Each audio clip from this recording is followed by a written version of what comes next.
네, 우리 성도님들 오래간만인 것 같습니다.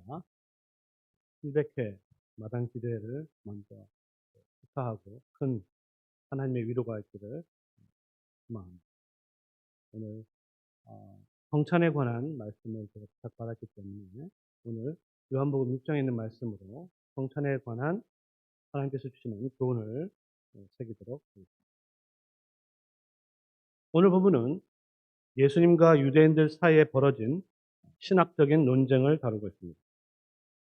이 논쟁의 배경은 성도라면 누구나 다 알고 있는 오병이어의 사건입니다. 예수님께서 보리떡 5개와 물고기 2마리로 5,000명을 먹이신 사건은 정말 대단한 사건이었습니다. 그런데 문제는 이 표적이 주는 신령한 교훈을 안 사람은 거의 없다는 것입니다.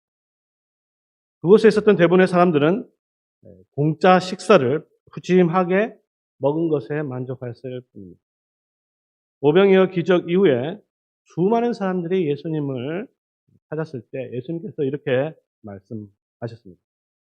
6장 26절의 말씀인데, 내가 진실로 진실로 너에게 이르노니 너희가 나를 찾는 것은 표적을 본 까닭이 아니요 떡을 먹고 배부른 까닭이로다.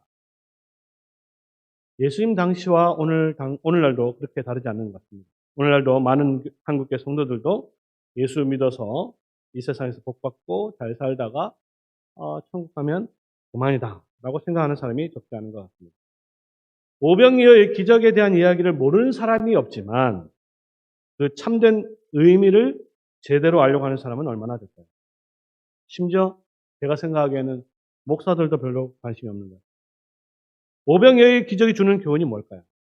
예수를 잘 믿으면 굶지 않고 잘 먹고 잘 산다. 이것을 가르쳐 주는 것이죠. 오병이어의 기적과 관련하여 오늘 우리가 읽은 본문은 매우 중요합니다. 왜냐하면 이 기적은 마태, 마가, 누가, 요한복음 다 기록되어 있는데 오늘 이 요한복음에만 이 복음 기적의 의미를 설명하고 있기 때문입니다. 만약 이 요한복음의 기록이 없었다면 예수님은 그냥 대단한 말술사나 아니면 그냥 기적을 일으키는 그냥 선지자 정도로 인식했을 것입니다. 배부름을 위해 찾아온 무리들에게 예수님께서 그 의미를 차근차근 가르치기 시작하자 유대인과 예수님 사이에 신학적인 논쟁이 벌어졌습니다. 심지어 예수님의 제자들도 이 예수님의 교훈을 이해하지 못했습니다. 오늘 본문 바로 다음에 제자 중 여러 사람이 듣고 이 말씀은 어렵도다. 누가 들을 수 있는가? 이렇게 질문하였습니다. 심지어 예수님께서 그 말을 듣고 나서 또 자세히 설명을 했을 때도 불구하고 예수님께서 그 66절에 보면 이렇게 되어 있습니다. 제자 중에서 많은 사람이 떠나가고 다시는 그와 함께하지 않았다. 이렇게 되어 있습니다. 이것을 염두에 두고 오늘 본문을 우리가 보면 이 본문은 굉장히 중요하지만 상당히 이해하기가 어렵다는 것을 알 수 있을 것입니다. 아마도 이 말씀을 듣고 오늘 설교를 듣고 정말 이해가 안 간다. 말도 안 된다. 이렇게 생각할 수 있을 것입니다. 또 이 교훈을 무시하거나 심지어 반대하는 사람이 있을지도 모르겠습니다. 오늘 본문은 유대인의 질문으로 시작하고 있습니다. 이 사람이 어찌 능히 자기의 살을 우리에게 주어 먹게 하겠느냐. 여러분은 이 질문에 대해서 정확한 답을 가지고 계십니까? 제 생각에는 아마 좀 막연한 답을 가지고 있을 거라고 예상합니다.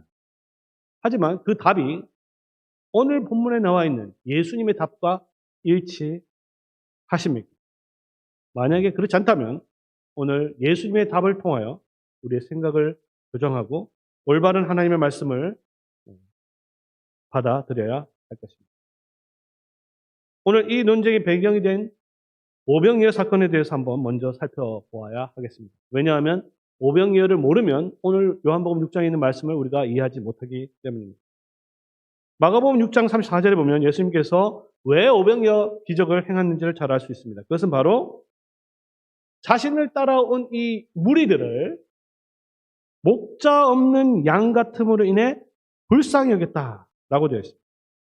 그러니까 예수님께서 오병이어 기적을 일으킨 것을 당연하다 이렇게 생각해서는 안 되는 것입니다. 왜냐하면 우리가 잘 알고 있지만 예수님께서 만약에 이 기적을 베풀었다면 언제 이 기적을 베풀어야 했냐면요. 사실은 예수님께서 시험 받았을 때 40일 동안 굶주렸을 때 이 기적을 행해야 되겠거든요. 예수님께서는 40일 동안 아무것도 먹지 않고 굶주렸던 그와 같은 극한 상황이었습니다. 극한 상황이었는데 예수님께서는 이 기적을 자신을 위해서는 사용하지 않았다라는 것이 중요합니다. 시험 받으실 때와 달리 예수님께서 이 기적을 행할 때는요, 사실 굳이 이 기적을 행해야 될 이유가 없었습니다. 제자들이 이렇게 말을 했어요. 날도 저무니 두루 총과 마을로 가서 무엇을 사 먹게 하소서. 그렇게 말했어요. 그냥 기적을 할 필요 없이 그 무리들을 그냥 마을에 가서 사 먹게 하라 하면 그만이었어요. 꼭 예수님께서 기적을 행해야 될 필요가 없었다는 것입니다. 그러나 예수님은 그렇게 하지 않았습니다. 그 이유는 예수님은 그들의 목자였기 때문입니다. 목자가 양들을 먹이지 아니한다. 이건 말이 안 되는 거죠. 그래서 자신을 위해서는 기적을 사용하지 않았지만 양들을 위해서는 기적을 베푸신 거죠. 그리고 이 기적을 통해서 예수님은 무엇보다 자신이 그들의 목자라는 것을, 그들을 먹이는 목자라는 것을 아주 확실하게 드러내셨습니다.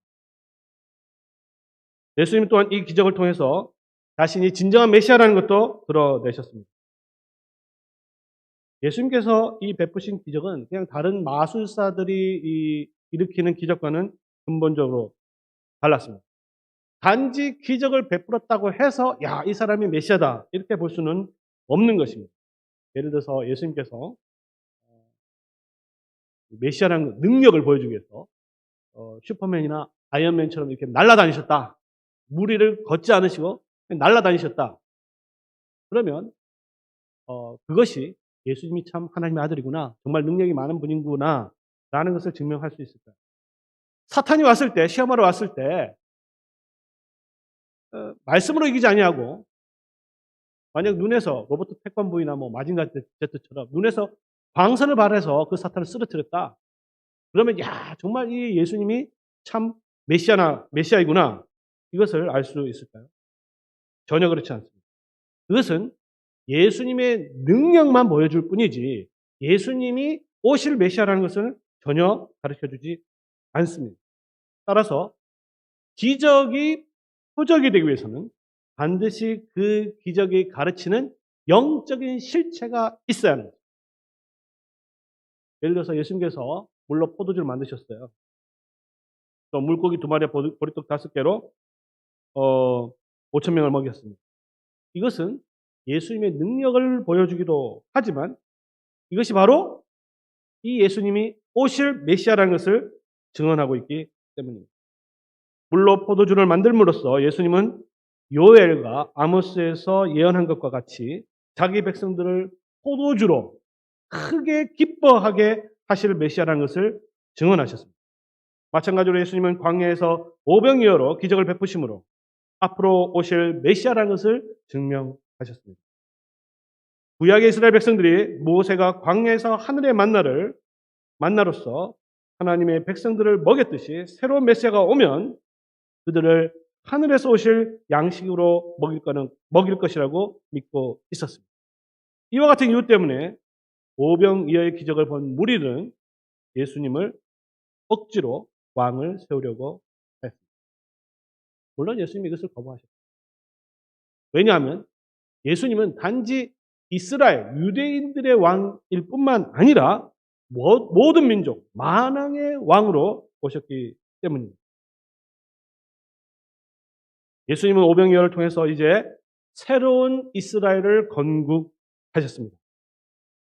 예수님께서 이제 오병이어 기적을 베푸셨을 때 어떻게 했냐면 50명, 100명 이렇게 묶어서 먹였어요. 그냥 알아서 이렇게 먹인 게 아니에요. 그렇죠? 그것은 무엇을 의미하냐면 50명씩, 100명씩 거기에 각각 직분자, 지도자가 있었다는 것을 의미합니다. 이것은 구약의 50부장, 100부장을 상징하고 있습니다. 그렇기 때문에 이 수많은 5천 명이나 되는, 아니 여인들과 포함하면 2만 명이 넘는 그 무리들이 질서를 유지할 수 있었습니다. 무엇보다 그들이 남긴 광주리가 몇 개였습니까? 12광주리였어요. 그죠? 이 10이라는 숫자는 항상 무엇을 상징하냐면 이스라엘의 12지파를 말합니다. 그러니까 예수님은 그 광야에서 구약의 이스라엘 지파가 아니라 새로운 이스라엘의 12지파를 만드셨다는 것을 이 사건을, 이 12광주를 통해서 알게 되는 것입니다. 따라서 그곳에서 광야에서 예수님과 함께 식사를 한 무리들은 이제 새 이스라엘, 새로운 나라로서 또 왕이신 예수님의 그와 같은 잔치에 참여한 것으로 보아야 하는 것입니다. 자, 이제 오병이어 사건에 대해서 우리가 잘 살펴봤는데 이 사건이 벌어지고 나서 논쟁이 벌어진, 바로 이 논쟁이 벌어진 그 바로 직전, 오늘 본문 직전의 상황을 한번 생각해 보고자. 이걸 오병이어를 기억하고 사건을 기억하고 그리고 여기에 대한 기본적인 논쟁이 벌어진 다음에 오늘 본문에서 유대인들이 질문을 제기하고 있는 것입니다. 자, 거기에 참여한 예수님을 따라온 사람들이 이렇게 이야기했습니다. 우리의 조상들은 광야에서 만나를 먹었다 라고 말을 했습니다. 그때 예수님은 그들의 생각을 교정시켜 주었는데 아마 이들은 모세가 주었다, 모세가 주어서 먹게 했다 이렇게 생각하고 있었던 것 같습니다. 그런데 예수님께서 뭐라고 이야기했냐면 이렇게 말씀하셨습니다. 모세가 너에게 하늘로부터 떡을 준 것이 아니고 너의 아버지께서 너희에게 하늘로부터 참떡을 주시나니 하나님의 떡은 하늘에서 내려 세상에 생명을 주는 것입니다. 30절. 이렇게 말씀을 하니까 또 무리들이 이렇게 답을 했습니다. 그렇다면 주님, 이 떡을 우리에게 주십시오. 우리에게 주소서. 이렇게 말을 하니까 예수님께서 이렇게 그 유명한 답을 하셨습니다. 내가 생명의 떡이다.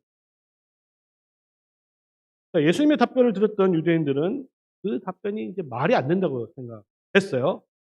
왜냐하면 예수님은 요셉의 아들이라는 것을 누구나 다 알고 있었습니다.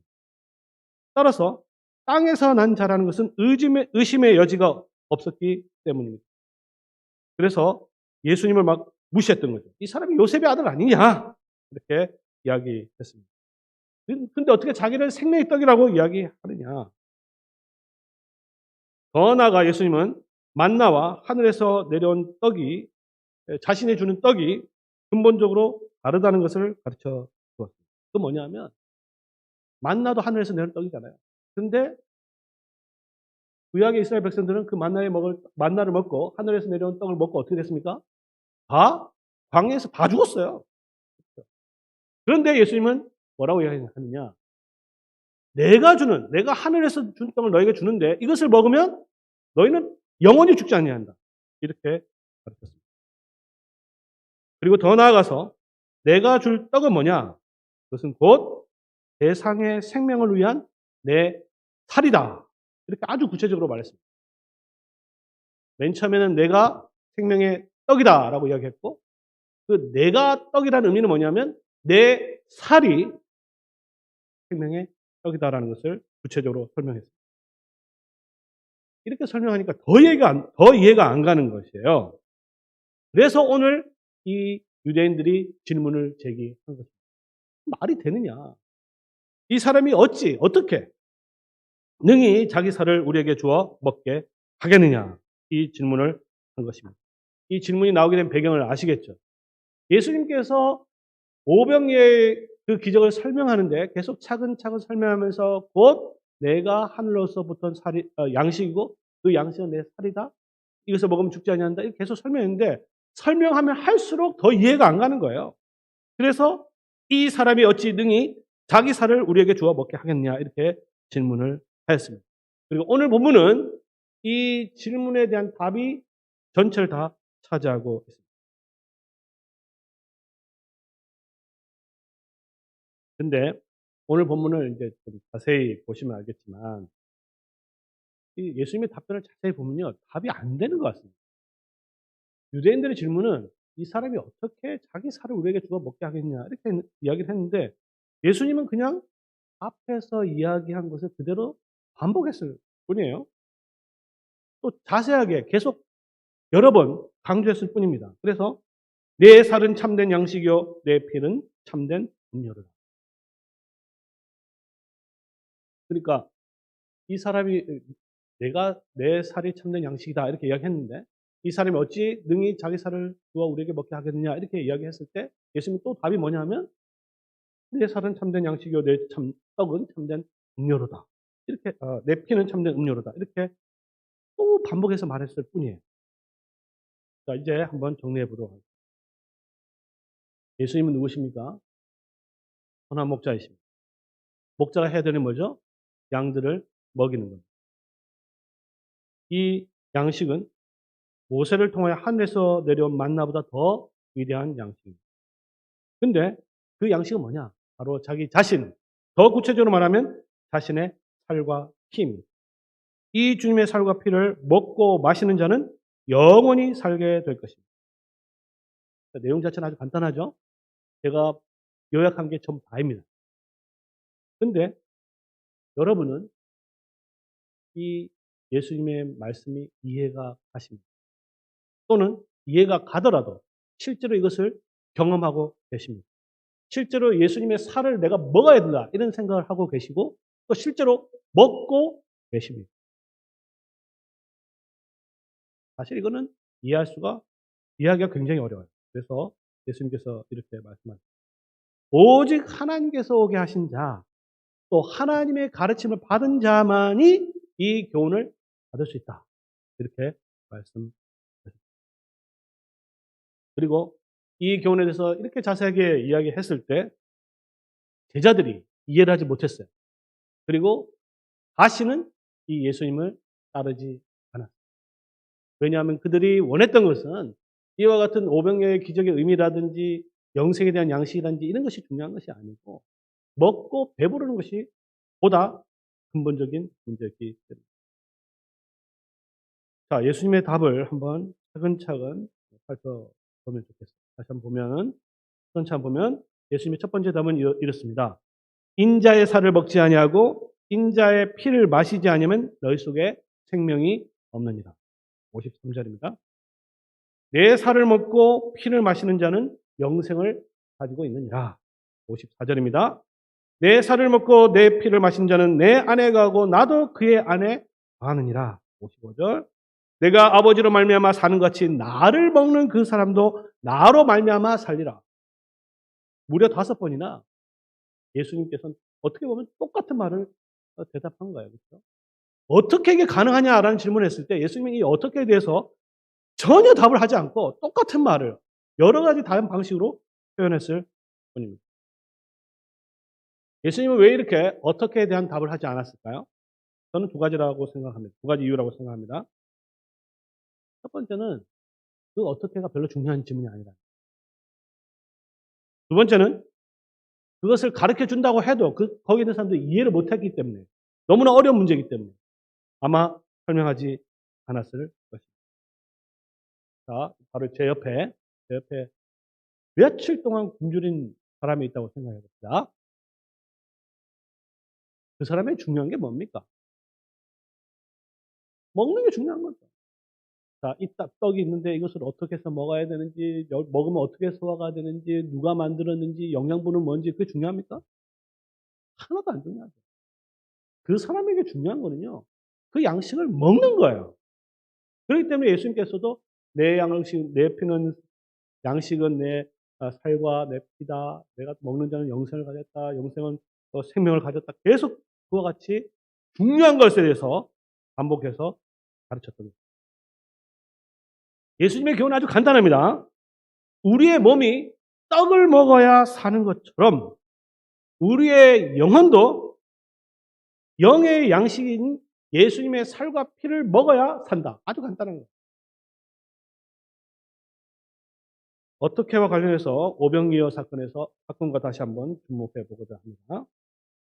예수님께서 오병이어로 5,000명을 먹이셨죠? 그게 도대체 어떻게 이루어졌을까요?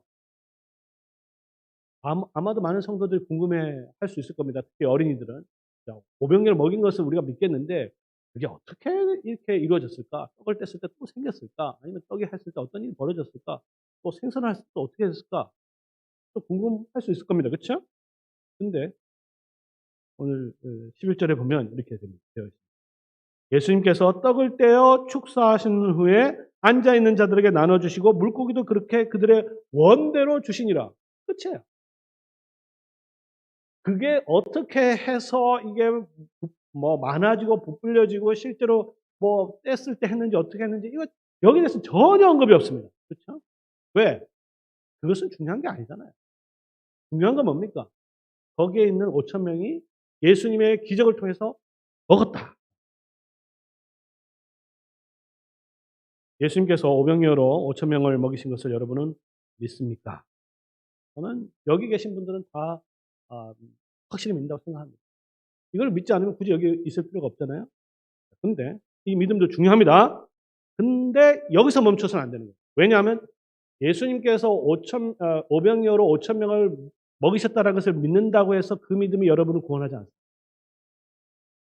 그걸 믿어야 되지만 그것은 우리에게 영원한 생명이 되지 않습니다.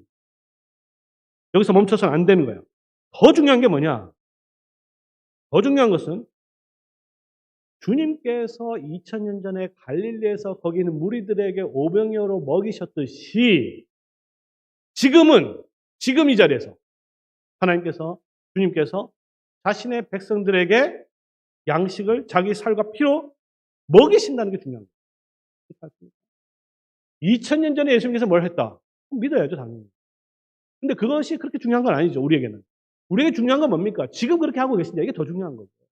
지금 우리가 예수님의 참된 살과 피를 먹고 있느냐, 안 먹고 있느냐, 우리가 영생을 누리고 있느냐, 안 누리고 있느냐, 생명을 얻었느냐, 생명을 누리고 있지 않느냐, 이게 중요한 거 아니겠습니까? 그죠?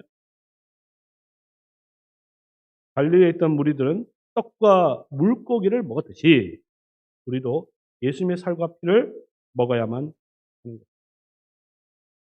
그런데 여러분은 예수님께서 여러분들을 자신의 살로 먹일 수 있다는, 그리고 실제로 먹고 계십니다. 그리고 이것을 믿고 있습니다. 만약 그렇지 않다면 이 오병이어의 기적을 믿는 믿음이 우리에게 아무런 소용이 없어요. 그렇지 않습니까? 왜냐하면 구원받는 믿음이라는 것은 오병이어의 기적을 믿는 것이 아니고 오병 기적이 표적이잖아요. 표적이 가리키는 실체.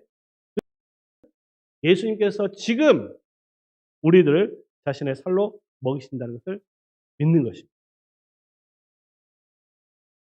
자, 예수님과 논쟁했던 이 유대인들은요, 예수님의 이 오병이어의 기적을 확실히 믿었습니다. 그들도 어떻게 보면 그들은 우리보다 더 확실하게 믿었어요. 왜 그렇습니까? 그들은 그 자리에서 실제로 보고 체험했기 때문이죠. 그렇죠? 우리는 어떻게 보면 복된 사람들이죠. 왜? 우리는 본 적 있습니까, 여러분? 본 적도 없고 물고기를 먹은 적도 없잖아요. 그런데도 예수님께서 실제로 그 기적을 했다는 것을 믿지 않습니다. 이 유대인들은요, 훨씬 더 우리보다 그것을 믿었어요. 심지어 예수님이 메시아일지도 모른다고 생각했어요. 그런데 그들은 그 모든 것을 믿었음에도 불구하고 체험까지 했음에도 불구하고 예수님께서 자신들을 자신의 살로 먹일 것이라는 이 교훈은 딱 접하니까 거부해버린 거예요. 엄청난 기적을 체험했음에도 불구하고 예수님의 기적은 체험했음에도 불구하고 예수님의 가르침은 거부한 거예요. 이게 가능하냐? 가능하다는 거예요. 성도 여러분, 신자들이 예수님의 기적을 믿을 수 있습니다. 믿어야죠. 그러나 기적이 가르치는 교훈을 거부할 수 얼마든지 있다는 것을 오늘 본문이 가르쳐주고, 아무리 성경의 기적을 잘 믿는다고 하더라도 예수님의 살이 참된 양식이라는 것을 믿고 그것을 먹지 않는다면 그 사람은 영생을 누릴 수 없습니다. 이게 오늘 예수님께서 가르쳐준 가장 중요한 교훈입니다. 근데 오늘 예수님 당시와 2000년이 지났잖아요. 오늘 우리는요, 예수님의 말씀을 이해하기가 더 어렵습니다. 그 이유가 또 하나 있어요. 왜냐하면 그 이유는 예수님이 지금 어디 계십니까? 지금 하늘에 계시잖아요. 예수님께서 이 말씀하실 때는 땅에 계셨을 때, 땅에 계셨을 때 이 말씀을 하셨을 때 더 이해가 안 갔죠. 근데 오늘 이 질문을, 설교 제목을 이렇게 바꿀 수 있습니다. 이 사람은 하늘에 계신 이 사람, 하늘에 계신 예수님께서 능히 자기 살을 우리에게 주어 먹게 하겠느냐? 이 질문을 바꿀 수 있는 거죠. 여기에 대한 답을 우리가 가지고 있어야 하는 거죠. 저 멀리 하늘에 계신 우리 그리스도께서 이 낮은 땅에 있는 우리들에게 어떻게 자신의 살을 주어 먹게 하겠느냐? 이건 훨씬 더 어렵죠. 그래서 예수님께서 사실 이렇게 말씀하셨습니다. 이 말이 너희에게 걸림이 되었느냐? 그러면 너희는 인자가 이전에 있던 곳으로 올라가는 것을 본다면 어떻게 하겠느냐? 라고 질문했어요. 이 그리스도의 승천은 우리로 하여금 더 큰 어려움에 직면하게 됩니다. 여러분은 이 예수님의 승천을 정말로 믿고 승천하신 그리스도께서 오늘 땅에 있는 우리들에게 자신의 살로 먹일 수 있다는 것을 정말로 믿습니다. 이것을 믿지 못하면 이게 큰 걸림돌이 됩니다. 예수님의 교훈이 이 교훈이 우리에게 걸림돌이 될 수 있다는 것을 우리는 명심해야 합니다. 어떻게 자기 살을 우리에게 주어 먹게 하겠느냐? 여기에 대해서 교회 역사적으로는 여러 가지 대답들이 나왔습니다. 교회 역사 속에서 이 문제를 해결하기 위해서 여러 가지 방법으로 씨름을 하였습니다. 사실 여기에 대한 답은요, 성경을 많이 읽는다고 해서 답을 얻을 수 있는 것도 아니에요. 큐티를 많이 하고 열심히 한다, 수백 번, 수만 번 해서 답을 얻을 수 있는 것도 아닙니다. 물론 이제 성경을 읽거나 큐티를 하는 게 뭐 나쁘다는 게 아닌가, 아무 소용이 없다는 게 아니에요. 많은 유익이 있죠. 그러나 이와 같은 어려운 신학적인 문제들은요, 단지 성경을 읽는다고 해서 해결할 수 있는 문제가 아닙니다. 실제로 종교개혁 당시에 이 질문에 대해서 답들이 여러 개가, 사실 4개가 나왔기 때문에 결국 크게 4개의 교회로 분리될 수밖에 없었던 역사적 사실이 있습니다. 종교개혁 이전에 소위 서방교회죠. 1215년에 라테란 공회라는 게 있습니다. 거기서 화채설이라 불리는 화채설을 공식적인 교리로 확정하였습니다. 화채설이라는 건 뭐냐면 채가 바뀐다는 거예요. 그러니까 이 성찬식에 있었던 그 떡이 예수님의 살로 완전히 바뀐다는 것을 비유로 이렇게 할 수 있어요. 물이 영하에는 이제 얼음이 되죠. 그리고 영상에서는 물이 되고 액체가 되고 100도 이상이 되면 이제 수증기로 바뀌잖아요. 이와 똑같이, 이와 유사하게 성찬식에서 목사가 축성을 하면 떡은 그대로 있지만 떡 안에 있는 그 본체는 완전히 예수님의 살로 바뀌어버린다는 거예요. 이게 바로 로마 가톨릭의 화채설이에요. 그들이 이렇게까지 가르쳤던 가장 중요한 이유는 뭐냐면 예수님께서 이것은 내 몸이다 라는 말을 그대로 믿어야 한다고, 문자 그대로 믿어야 한다고 생각했기 때문입니다. 화채설이 이와 같이 중세기간 동안의 로마 교회의 공식적인 교리였어요. 근데 이제 적지 않은 사람들이 여기에 대해서 반대를 많이 했습니다. 무엇보다 화채설은 교회 안에서 여러 가지 미신을 조장했어요. 신자들은 이 떡 자체에 뭔가 힘이 있다고 능력이 있다고 생각했습니다. 그것을 먹으면 병이 낫는다 이렇게 생각하는 사람도 많았습니다. 그리고 그 앞에서 무릎 꿇고 기도하고 거기다서 경배하고 이런 것은 아주 자연스러운 일이었습니다. 이와 같은 미신적 이유 때문에 개신교의 모든 교회들은 이 로마 교회의 화채설을 반대했습니다. 하지만 반대는 했지만 동일한 합의에 이르렀냐? 그렇지는 못했습니다. 예를 들어서 이제 루터파 같은 경우에는 하늘에 계신 그리스도는 참된 하나님이며 참된 인성이 사람이시기 때문에 그분의 신성으로, 그분의 육체가 성찬식에 있는 떡과 함께 실제로 같이 있다고 생각해요. 그러니까 떡을 먹으면 떡만 먹는 것이 아니고 떡과 결합된, 떡과 함께 있는 예수님의 그 육체를 같이 먹는다고 생각을 하는 거죠. 그래야 영생을 얻을 수 있다고 생각합니다. 이것을 보통 공제설 이렇게 이야기를 합니다. 이와 달리 제세례파들은 이 성찬상 위에 있는 떡을 단순히 그냥 상징으로 보았습니다.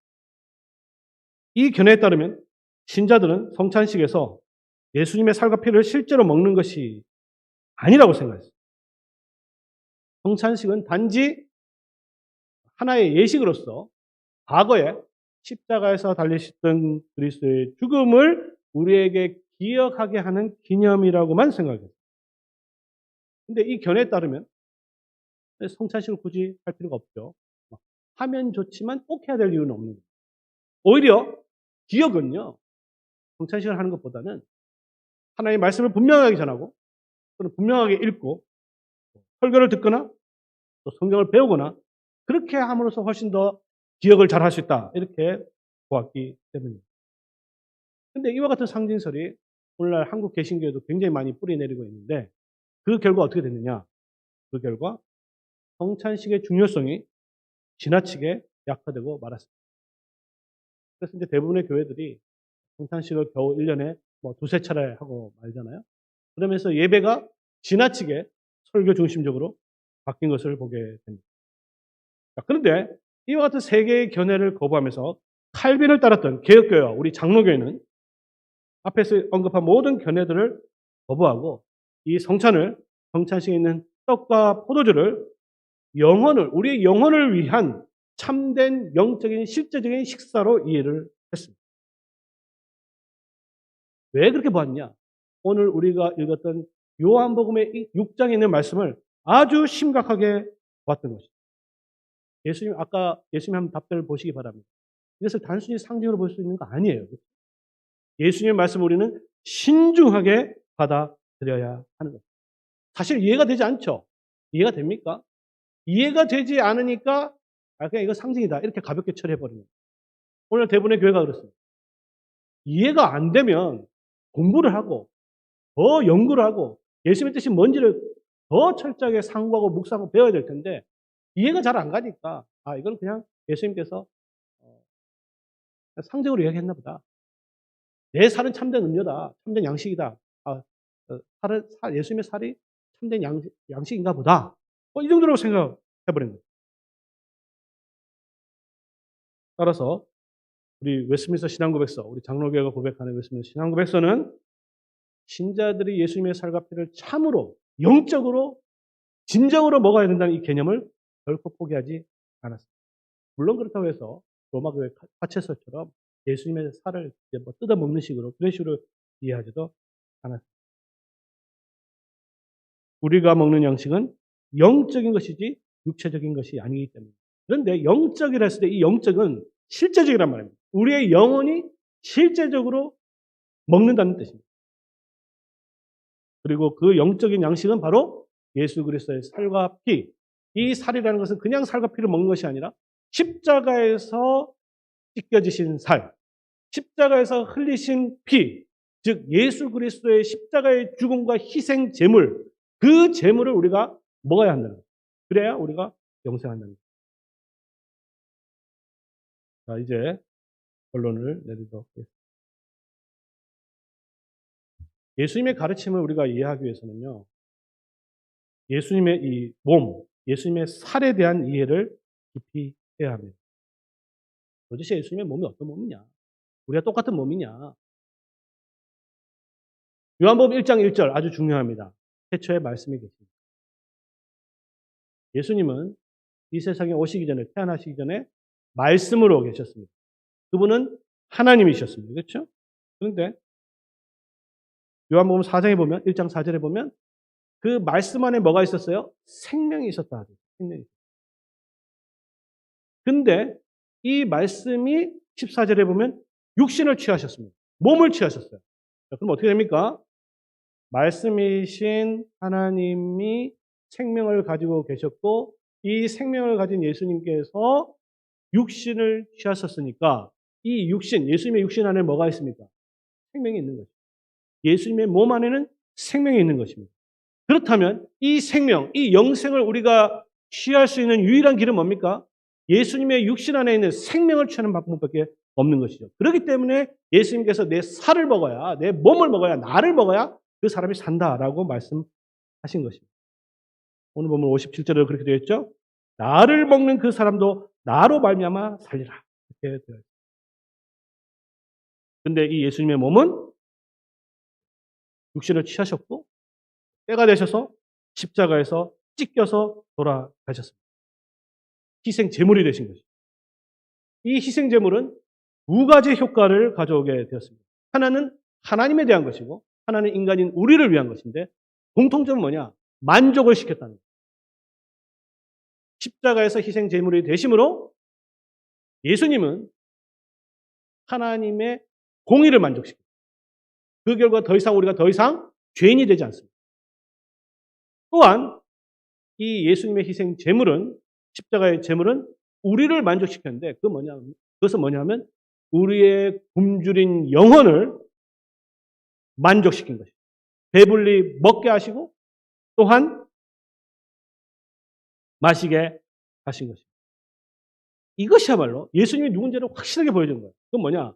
예수님이 누구세요? 하나님과 인간 사이의 중보자이십니다. 이것을 믿어야 영생을 얻게 되는 거예요. 그러니까 이것이야말로 성찬식에서 거행되는 그리스도의 살과 피야말로 복음이 무엇인지 예수님이 무엇인지를 가장 확실하고 분명하게 보여주는 것입니다. 이것은 어떻게 보면 설교보다도 훨씬 더 능력이 있는데 왜냐하면 지금 설교를 하지만 여러분들은 설교를 들을 뿐이잖아요. 성찬식은 뭡니까? 보여주잖아요. 더 확실한 거죠. 죽으시고 부활하신 그리스도는 이제 하늘 우편에 계십니다. 그러나 그렇다고 해서 우리가 떨어져 계시진 않아요. 자, 우리가 세례를 통하여 그리스도와 함께 죽고 함께 부활한 신자가 되었습니다. 그렇죠? 근데 우리가 더 알아야 될 것은 뭐냐면 이 신자는 에베소서 2장 5절에 보면 그리스도와 함께 하늘에 앉히셨다는 데서 이걸 우리가 참 이해하기 힘들어요. 믿음이 있는 사람만 이해할 수 있는데 여러분이 믿음이 있잖아요. 그래서 예수님과 함께 죽고 함께 사는 건 이해가 되죠. 그래도 어느 정도. 그죠? 워낙 많이 들었으니까. 근데 여러분이 하늘에 있다. 이거 이해가 갑니까? 에베소서 2장 5절에 보면요. 우리가 예수 그리스도와 함께 하늘에 앉히시니 이렇게 돼 있어요. 그러니까 신자들은 예수 그리스도와 하나가 되었기 때문에 하늘에 있는 그리스도와 함께 앉아 있는 것입니다. 비록 우리의 몸은 땅에 있지만 우리의 영혼은 하늘로 들려 올려져서 그리스도와 함께 있는 것입니다. 승천하신 우리 주님은 자신의 참된 살, 즉 희생 제물의 그 죽으심을 우리들에게 참되게 실제로 그리고 영적으로 먹이시게 되는 것입니다. 그러니까 이 십자가의 죽으심은요 단회적인 사건이 아니에요. 이례적인 제사가 아니라 우리의 줄인 영혼을 만족시키는 영원한 제사라는 것을 우리에게 보여주는 것입니다. 그렇기 때문에 성찬은 그냥 단지 상징이 아니고 실제로 우리 안에 일어나고 있다는 것을 가시적으로 확증해주는 성례라고 볼 수 있습니다. 그리고 이것은 오직 성령의 능력으로만 가능합니다. 사람의 능력으로 될 수 있는 게 아닙니다. 오직 성령의 능력으로 땅에 있는 우리의 영혼을 하늘로 올려서 하늘에 계신 그리스도께서 승천하신 그리스도께서 자신의 백성을 자신의 살로 십자가에 죽으신 그 살과 피로 우리를 먹이시는 것. 이 사람만 영생을 누리게 됩니다. 오늘날 한국교회가 성찬을 가볍게 여기는 것은 참으로 안타까운 일입니다. 거의 대부분 이렇게 상징적으로 이해하기 때문에 성찬식을 제대로 좀 자주 시행하고 있지 않습니다. 그리고 성찬식은 그냥 특별한 절기를 위해서 그냥 시행되는 행사로 전락하고 말았습니다. 성찬식을 상징으로 이해한 결과 적지 않은 이들이 어떤 결과가 또 있냐면 꼭 목사가 해야 되느냐 이런 질문도 제기하고 있습니다. 그냥 우리끼리 모여서 하면 안 되느냐. 심지어 최근에는 온라인으로 하면 안 되느냐. 이런 질문까지 제기되고 있습니다. 성찬을 상징으로만 보면요. 얼마든지 가능합니다. 집에서도 해도 되고 밖에서도 해도 되고 어디서나 이렇게 모여서 그냥 밥 먹으면 되는 거 아니겠어요? 하지만 성찬은 그렇게 시행돼서는 안 됩니다. 왜냐? 복음을 정확하게 이해하고 복음의 본질을 정확하게 설교할 수 있는 말씀의 봉사자가 있어야 그 성찬이 진정한 의미를 갖고 있기 때문입니다. 설교가 들리는 말씀이라면 성찬은 보이는 말씀이고 이 두 가지는 제가 지난번에도 설교를 했지만 말씀과 성례의 봉사자인 목사의 집례를 통해서 시행되는 것이 가장 합당한 것입니다. 아마 오늘 설교를 통해서 집에 계신 우리 성도님들 성찬에 대한 가르침을 아마 처음으로 접하는 분이 계실 수도 있는지 모르겠어요. 이 말씀을 듣고 나서 머리를 갸웃거리면서 유대인들처럼 이 사람이 지금 하늘에 있는데 어찌 능히 제 살을 우리에게 주어 먹게 하겠느냐. 이렇게 질문할 수도 있을 것입니다. 사실은 성찬에 대한 많은 설교를 듣는 것보다 많이 배우는 것보다 더 중요한 것은 성찬식을 자주 또 저희 교회처럼 매주 하는 게 더 중요한 거예요. 성찬에 대해서 많이 공부한다고 해서 뭐 배가 불러집니까? 그죠? 제가 말씀드렸잖아요. 어떻게 보다는 실제로 하는 게 중요한 거예요. 배고픈 자는 먹어야 되는 겁니다. 거기 먹고 나서 그 다음에 질문하는 거죠. 여기 영양가가 얼마 되느냐, 또 이게 어떻게 만들어졌냐, 누가 했냐, 뭐. 그렇죠? 우리는 성찬을 통해서 어떻게 자신의 살을 우리에게 주어 먹게 하는지는 온전히 이해할 수 없습니다. 그렇기 때문에 예수님께서 다 설명하지 않은 거예요. 그러나 오늘 우리의 말씀이 있기 때문에 어떻게는 잘 모르지만 승천하신 그 주님께서 자신의 살을 주어 십자가에서 죽으신 그 살과 피를 우리에게 주어서 먹게 하셔서 영생을 누리게 한다는 것은 분명히 알 수 있는 것입니다. 무엇을 통해서? 오늘 우리가 읽은 말씀을 통해서 알게 되는 것이고 성찬을 시행함으로써 우리가 그것을 더 확신하게 되는 것입니다. 한국교회 이와 같이 말씀에 따라 성찬이 회복되고 성찬이 회복되어야 예배가 회복됩니다. 그리고 성도들이 진정한 교제, 우리가 성도의 교제를 믿는다 되어 있잖아요. 보십시다. 오늘 사도신경 공부했지만 성령을 믿어야 되거든요. 성령. 거룩한 공교회를 믿는 거죠. 죄사함이 베풀어지고 그 다음에 몸의 부활과 영생, 성도의 교제로 빠진 성도의 교제를 믿고 영생을 믿는 그 복음이 어디서 가장 확실하게 보여지느냐. 성찬식에서 그것이 이루어지는 거예요. 그리고 그것은 인간이 이렇게 하는 것이 아니고 하늘에 계신 그리스도께서 직접 성령을 통해서 행하시는 거예요. 이 기적을 맛보는 교회만이 참된 교회고 참된 영생을 누리는 것입니다. 이 영생을 누려서 하나님의 복을 마음껏 주님 오실 때까지 누리는 주님의 교회가 되기를 함께 하나님 이름으로 축복합니다. 아멘.